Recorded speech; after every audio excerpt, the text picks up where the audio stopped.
कैसे जलवा चढ़ाई ऐसन समैया बहो। कैसे जलवा चढ़ाई ऐसन समैया बहो।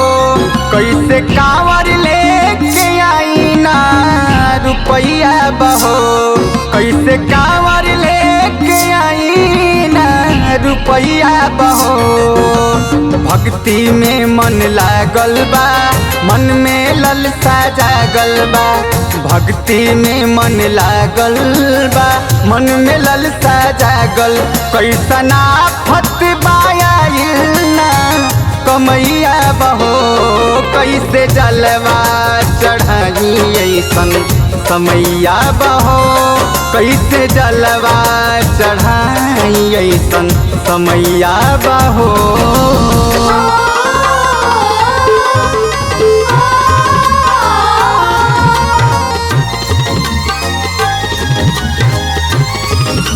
जय जय जय शिव।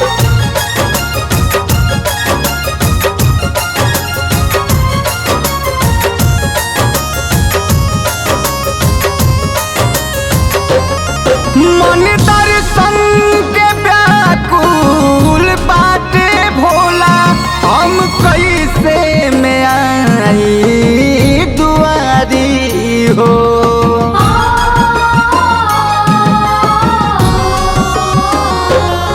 भगतन के बाई संग लाचारी प्रभु डहले बा करुणा बीमारी हो। तोहरा सिवा केहू ना खेवैया बहो। तोहरा सिवा केहू ना खेवैया बहो।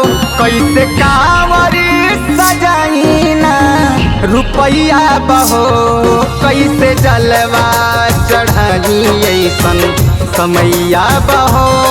कैसे जलवा चढ़ाई ऐसन समैया बहो।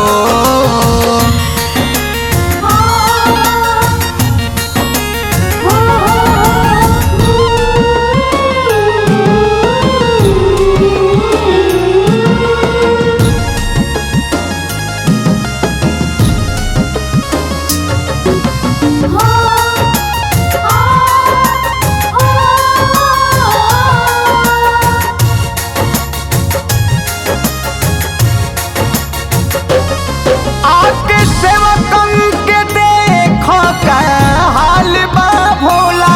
बात कैसन ई बड़ परेशानी हो।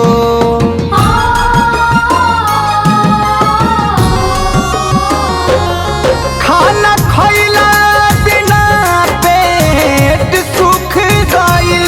पिए के नहीं मिलता पानी हो। नंदन हमसे परत राउर पैया बहो। रतन हमसे परत राउर पैया बहो। कैसे कांवर सजाई ना रुपैया बहो। कैसे जलवा चढ़ाई ऐसन समैया बहो। कैसे जलवा चढ़ाई ऐसन समैया बहो।